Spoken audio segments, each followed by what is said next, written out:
तरफ से जो पढ़े लिखे नहीं थे और नौकरी करके पैसा कमाते थे, उन पर एक बहुत बड़ा कहर ढा गया कि अब से पढ़े लिखों के लिए ही नौकरियां मिलेंगी। ये फर्स्ट रिवॉल्यूशन था बेरोजगारी को पनपाने के लिए, क्योंकि बेरोजगारी इतनी बड़ी गुलामी होती है कि शायद अंग्रेजों की गुलामी फिर भी लोग सहन कर गए हों, लेकिन बेरोजगारी की गुलामी को सहन करना आज भी संभव नहीं है। तो एक तरफ से सारे के सारे लोग जो कम पढ़े लिखे थे उस समय बेरोजगार साबित होने लग गए। ये फर्स्ट रेवोल्यूशन ने भी बहुत बड़ा दंश और बहुत बड़े अर्थोपार्जन के तरीके यहाँ से खत्म किए, लेकिन दूसरी तरफ से लोग पढ़ लिख करके फिर रोजगार कमाने की जिद करने लग गए। फिर भी एक प्रहार भारतीय संस्कार झेल गया। दूसरा युग आया, मशीनी युग। इस मशीनी युग ने तो हर कारीगर को नाकारा साबित कर दिया। फिर भी इस दंश को भी झेलने के लिए भारतीय सीना मजबूत था। लोगों ने फिर दूसरे तरीके से रोजगार ढूंढे। अब हम मशीनों को बनाने में अपने आप को रोजगार में लाएंगे। तीसरा और बड़ा आया 1985 में, कंप्यूटर क्रांति के रूप में। अब तो मशीनों को आने से जैसे ही मनुष्यों के प्रति रोजगारों की संभावनाएं खत्म हुई, ये तो और बड़ा बाबा था। इसने तो एक साथ सैकड़ों हजारों लोगों के रोजगार खत्म करने का संकल्प ले रखा था। इन तीनों बड़े प्रहार को भारतीय और भारतीयता सहन कर गई अपनी सहन शक्ति के बलबूते पर। चौथा उससे बड़ा प्रभाव आया एआई का रेवोल्यूशन, जो अभी वर्तमान में है। और तुम्हारे बच्चे कालिदास बनकर के जिस शाखा पर बैठे हैं उसी को काटने में जुटे हुए हैं। और जब वो शाखा पूरी कट जाएगी, पतन और गर्त में गिरेंगे, इसका उनको आभास भी नहीं है। कंपनियां लुभावना पैकेज देकर के प्रतिभाओं को पहले हायर करती हैं और कुछ दिन काम करा करके जब उनका काम बन जाता है और आपका ही बेटा एक नया रोबोट तैयार करने में कामयाब हो जाता है, धीरे से उनका पैकेज इतना नीचे ला दिया जाता है, इतने में करना हो तो ठीक है, नहीं तो टाटा बाय बाय, और फायर कर देती हैं। आईटी कंपनियों ने हजारों एम्प्लॉइज को फायर करने का अब बीड़ा उठा लिया है। छींक भी आ गई है, बात सही है, बीड़ा उठा लिया है। हजारों। अब आप ये मत समझना हमारा बेटा एक बड़ी एमएनसी कंपनी में अपॉइंटेड है, हमारा घर अच्छे से चलता रहेगा। कितने महीने चला पाएगा पता नहीं, और कंपनी कितने महीने उनको सहन कर पाएगी पता नहीं। जब तुम्हारा बेटा जिनको तुमने 9 महीने पाला और बरसों तक पढ़ाया लिखाया आपको सहन नहीं कर पाया, तो वो कंपनी जिसने तो पढ़ाया भी नहीं है और पाला भी नहीं है, कब तक सहन कर पाएगी? सुन रहे हो? टिट फॉर टैट, जो एहसान मानता नहीं है कोई उसके प्रति एहसानमंद होता भी नहीं है। तुम्हारे बच्चों ने तुम्हारा एहसान नहीं माना तो कंपनी उस बच्चे का एहसान क्यों मानेगी? उपयोगिता का संबंध मात्र कंपनी ने रखा था। जब आत्मीयता का संबंध तुम्हारे बच्चे ने ठुकरा दिया तो उपयोगिता के संबंध तो वैसे ही बहुत नाजुक होते हैं, कब टूट जाएंगे पता नहीं लगेगा। एआई का जमाना। अब इसके बाद हमने एक बार और बताया कि 1929 तक एक नया लॉन्च होने वाला है, AGI, आर्टिफिशियल जनरल इंटेलिजेंसी। इस प्रहार को तो अच्छे सहन नहीं कर पाएंगे। उसके बाद आने वाला है ASI, आर्टिफिशियल सुपर इंटेलिजेंसी। मानव सभ्यता खतरे के निशान से ऊपर पहुंच जाएगी। मशीनों ने तुम्हारी बुद्धि से कई गुना ज्यादा बुद्धि स्थायी बढ़त के रूप में प्राप्त कर ली है। आइंस्टीन का दिमाग विज्ञान की भाषा में सबसे अच्छा दिमाग माना जाता है। मशीनों ने या एआई ने आज आइंस्टीन के दिमाग को भी परास्त कर दिया है, ऐसी बुद्धि विकसित कर ली है। अब जिस बुद्धि के बलबूते पर तुम्हें से कोई लोग काम लेते थे, बदले में तुम्हें पैसा देते थे, अब वो बुद्धि जब मशीन के पास है उसको तो पैसा देना नहीं, एक बार मात्र पैसा खर्च करना है, वर्षों तक आपको रिटर्न में देती रहेगी। अब मनुष्यों की क्या आवश्यकता है? अब क्या होगा? तो किन विभागों में मात्र नौकरी बचेगी और कितने विभाग नौकरी के लिए आपको मना कर देंगे, इसका एक पूरा विश्लेषण हमारे सामने है। बताएं आपको, बताओ। इतनी महत्वपूर्ण बात जो किसी को नहीं पता, यहां पर ना आपके बच्चों को पता है, वो यहां से बताई जा रही है, लेकिन आपके बच्चे लापता हैं।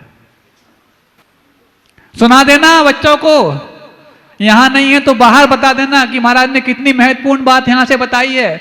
तुम जिन सेक्टर में जॉब करने गए हो वो सेक्टर कुछ वर्षों बाद जॉबहीन होने वाले हैं, उसकी महाराज जी ने पहले से ही अंदेशा बता दिया और पहले से आपको सावधान और आगाह कर दिया है।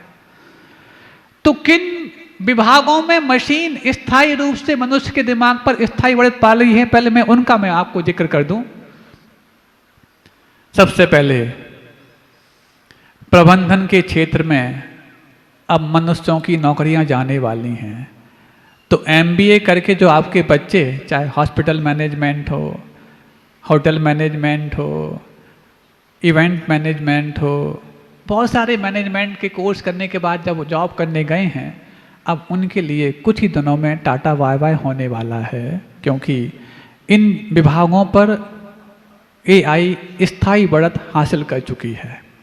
दूसरा, न्यायिक प्रणाली, जहां पर समझ रहे हो, जहां पर भी फिक्स संविधान के तहत कुछ काम होते हैं उसको तो मशीन आसानी से पढ़ लेती है और अपना काम बता देती है।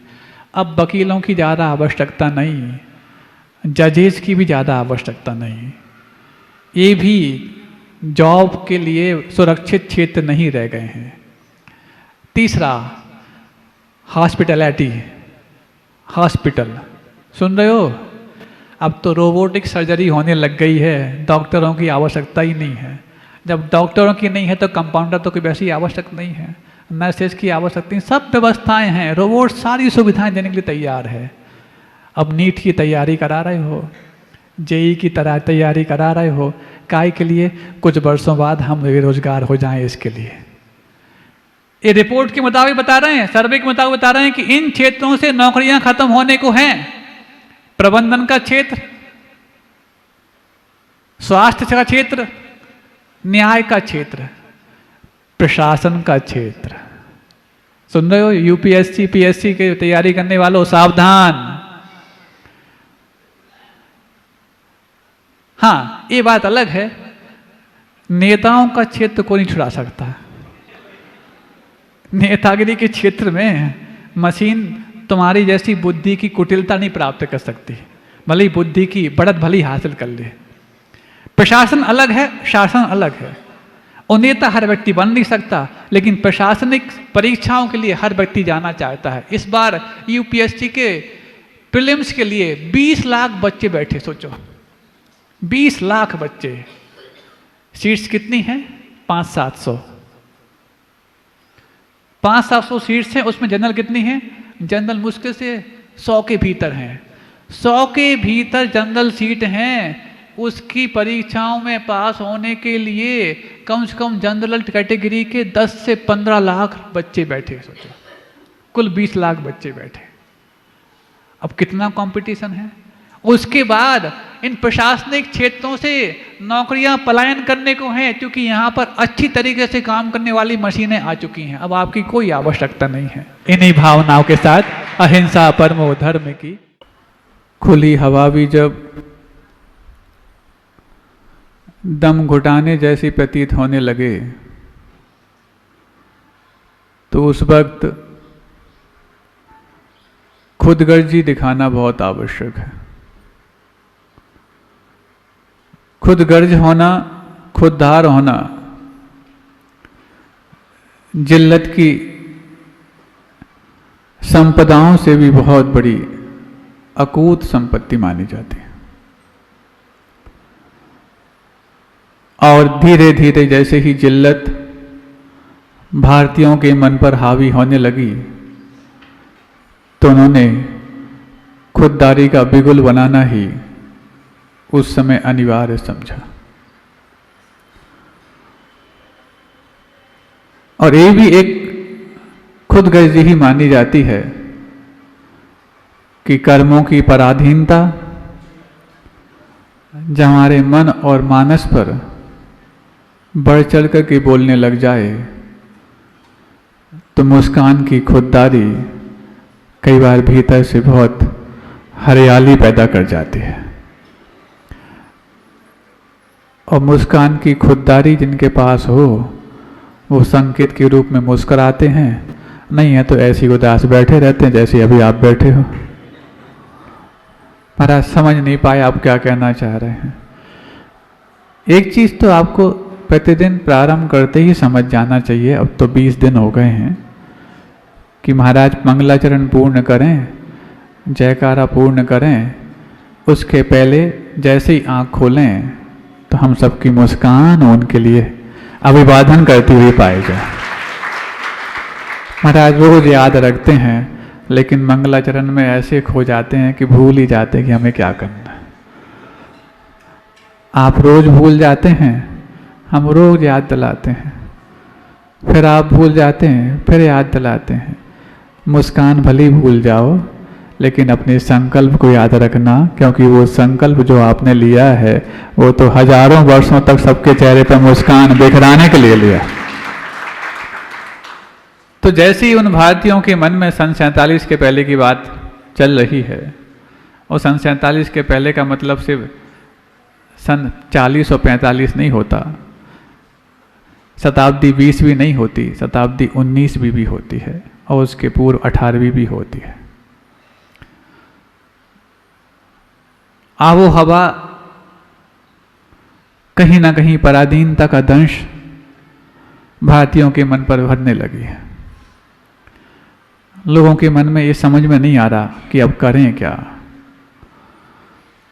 और कैसा किया जाए जिससे ये विश्व गुरु बना भारत अपनी गुरुता को पहचान पाए। शुरुआत कौन करे? आप लोग बोलते ना बिल्ली के गले में घंटी, ये बिल्ली के गले की घंटी कभी आप समझते हो? ये कहानी कहाँ से आई पता है? कितने लोगों को पता है कि बिल्ली के गले में घंटी मतलब क्या होता है? ये कहाँ से शुरुआत हुई पता है? नहीं पता? कुछ नहीं था, एक बिल्ली बहुत परेशान करती थी। आपके यहाँ बिल्लियाँ हैं? महाराज 4 पैर वाली भी हैं। और क्यों क्यों मुस्कुरा गए? 4 पैर वाली तो होती बिल्ली, और क्या?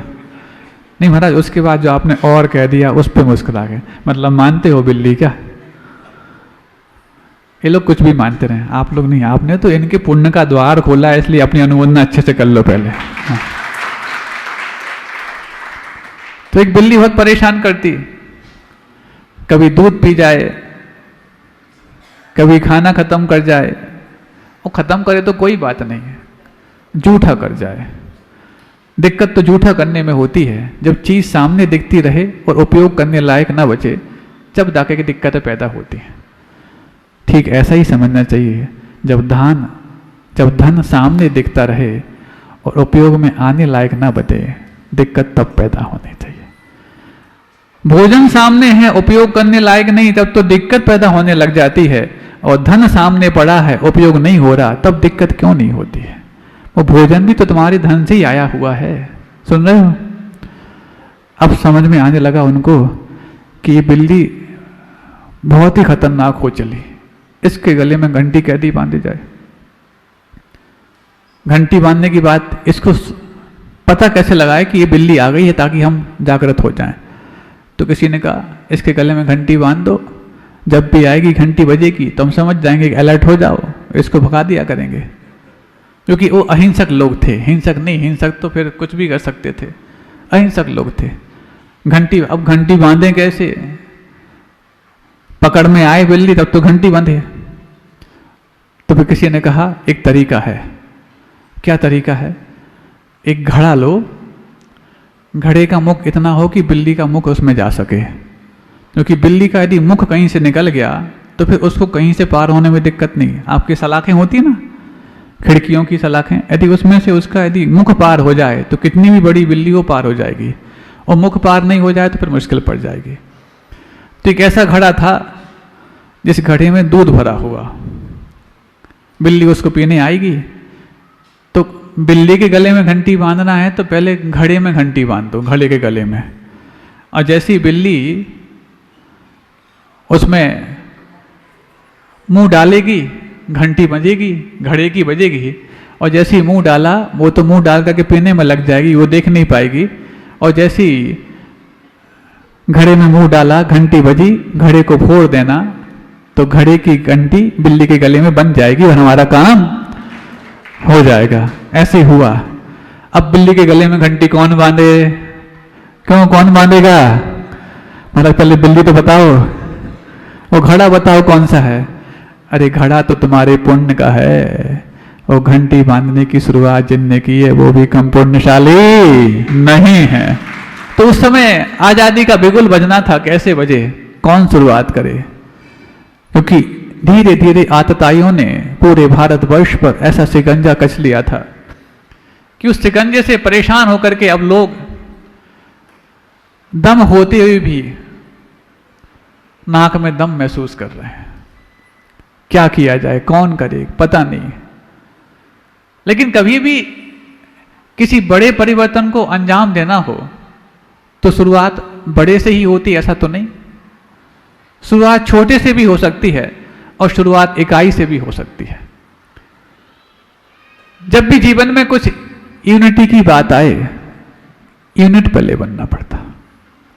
और जब यूनिट बन जाते हैं और कई लोगों की उस यूनिट में हाँ यानी यस का वाय जो है वो लग जाता है, तो वो यूनिट ही वाय लगने से यूनिटी बन जाती है।